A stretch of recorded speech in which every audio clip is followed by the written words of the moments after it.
رسول کریم صلی اللہ علیہ وسلم نے فرمایا کہ بندہ اس وقت تک نماز ہی میں رہتا ہے جب تک وہ مسجد میں نماز کا انتظار کرتا رہے تا وقت کہ وہ حدث نہ کرے۔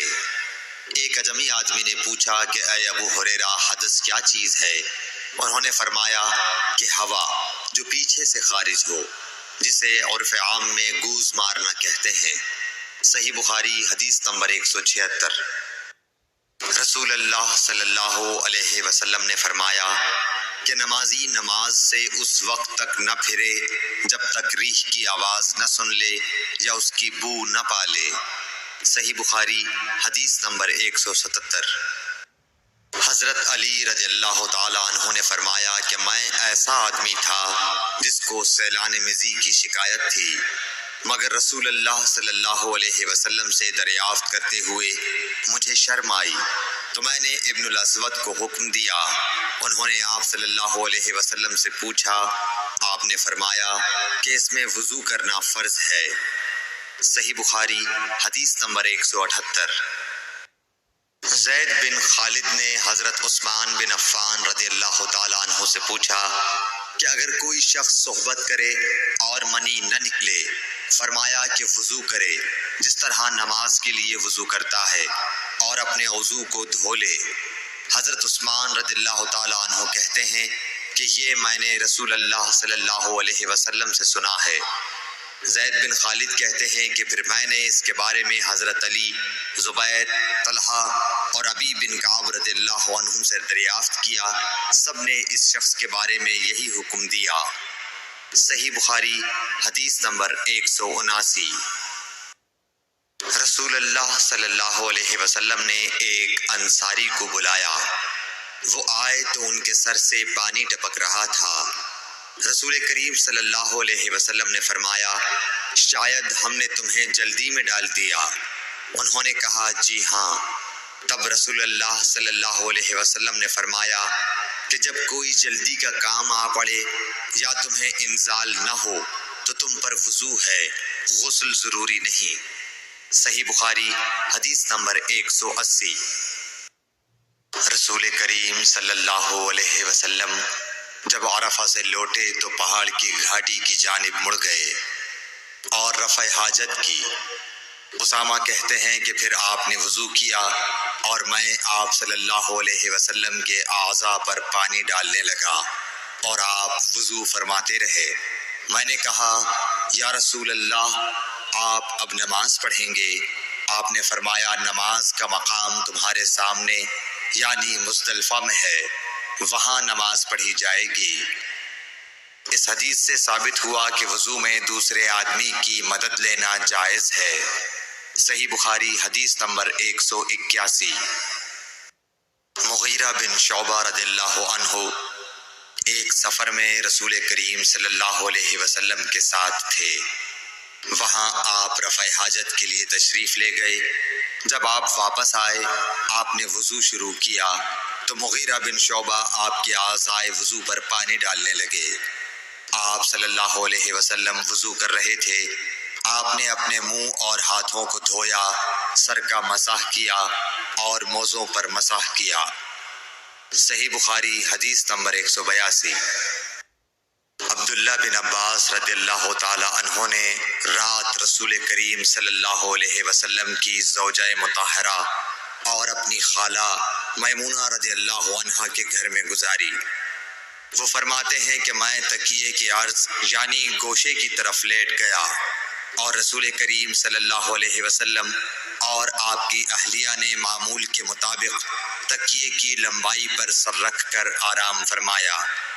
رسول اللہ صلی اللہ علیہ وسلم سوتے رہے اور جب آدھی رات ہو گئی یا اس سے کچھ پہلے یا اس کے کچھ بعد آپ بیدار ہوئے اور اپنے ہاتھوں سے اپنی نیند کو دور کرنے کے لیے آنکھیں ملنے لگے۔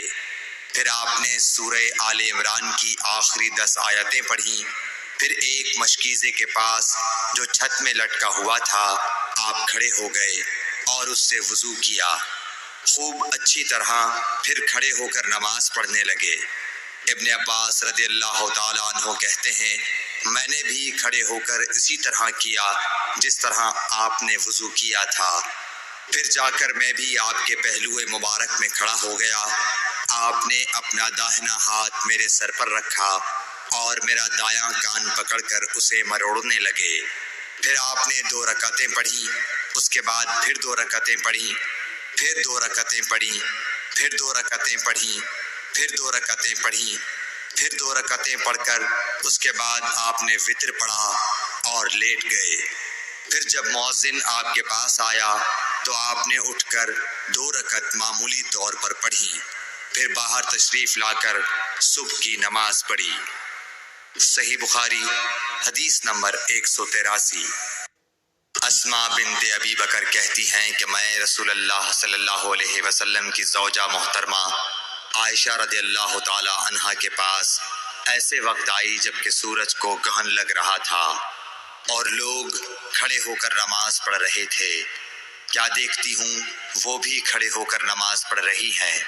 میں نے کہا کہ لوگوں کو کیا ہو گیا ہے، تو انہوں نے اپنے ہاتھ سے آسمان کی طرف اشارہ کر کے کہا سبحان اللہ۔ میں نے کہا کیا یہ کوئی خاص نشانی ہے؟ تو انہوں نے اشارے سے کہا کہ ہاں، تو میں بھی آپ کے ساتھ نماز کے لیے کھڑی ہو گئی۔ آپ نے اتنا قیام فرمایا کہ مجھ پر غشی طاری ہونے لگی اور میں اپنے سر پر پانی ڈالنے لگی۔ جب رسول اللہ صلی اللہ علیہ وسلم نماز سے فارغ ہوئے تو آپ نے اللہ کی حمد و ثنا بیان کی اور فرمایا آج کوئی چیز ایسی نہیں رہی جس کو میں نے اپنی اس جگہ نہ دیکھ لیا ہو، حتیٰ کہ جنت اور دوزخ کو بھی دیکھ لیا۔ اور مجھ پر یہ وحی کی گئی ہے کہ تم لوگوں کو قبروں میں آزمایا جائے گا، دجال جیسی آزمائش یا اس کے قریب قریب۔ راوی کا بیان ہے کہ میں نہیں جانتی کہ اسماء نے کون سا لفظ کہا۔ تم میں سے ہر ایک کے پاس اللہ کے فرشتے بھیجے جائیں گے اور اس سے کہا جائے گا کہ تمہارا اس شخص یعنی محمد صلی اللہ علیہ وسلم کے بارے میں کیا خیال ہے؟ پھر اسماء نے لفظ ایماندار کہا یا یقین رکھنے والا کہا، مجھے یاد نہیں۔ بہرحال وہ شخص کہے گا کہ محمد صلی اللہ علیہ وسلم اللہ کے سچے رسول ہیں، وہ ہمارے پاس نشانیاں اور ہدایت کی روشنی لے کر آئے، ہم نے اسے قبول کیا، ایمان لائے اور آپ کا اتباع کیا۔ پھر اس سے کہہ دیا جائے گا کہ تو سو جا، در حال یہ کہ تو مرد صالح ہے اور ہم جانتے تھے کہ تو مومن ہے۔ اور بہرحال منافق یا شکی آدمی، اسماء نے کون سا لفظ کہا مجھے یاد نہیں، جب اس سے پوچھا جائے گا کہے گا کہ میں کچھ نہیں جانتا، میں نے لوگوں کو جو کہتے سنا وہی میں نے بھی کہہ دیا۔ صحیح بخاری حدیث نمبر 184۔ ایک آدمی نے عبداللہ بن زید رضی اللہ تعالی عنہ جو عمرو بن یحییٰ کے دادا ہیں سے پوچھا کہ کیا آپ مجھے دکھا سکتے ہیں کہ رسول اللہ صلی اللہ علیہ وسلم نے کس طرح وضو کیا ہے؟ عبداللہ بن زید رضی اللہ تعالی عنہ نے کہا کہ ہاں۔ پھر انہوں نے پانی کا برتن منگوایا، پہلے پانی اپنے ہاتھوں پر ڈالا اور 2 مرتبہ ہاتھ دھوئے، پھر 3 مرتبہ کلی کی، 3 بار ناک صاف کی، پھر 3 دفعہ اپنا چہرہ دھویا، پھر کوہنیوں تک اپنے دونوں ہاتھ 2 مرتبہ دھوئے، پھر اپنے دونوں ہاتھوں سے اپنے سر کا مسح کیا، اس طور پر اپنے ہاتھ پہلے آگے لائے پھر پیچھے لے گئے، مسح سر کے ابتدائی حصے سے شروع کیا، پھر دونوں ہاتھ گدی تک لے جا کر وہیں واپس لائے جہاں سے مسح شروع کیا تھا، پھر اپنے پیر دھوئے۔ صحیح بخاری حدیث نمبر 185۔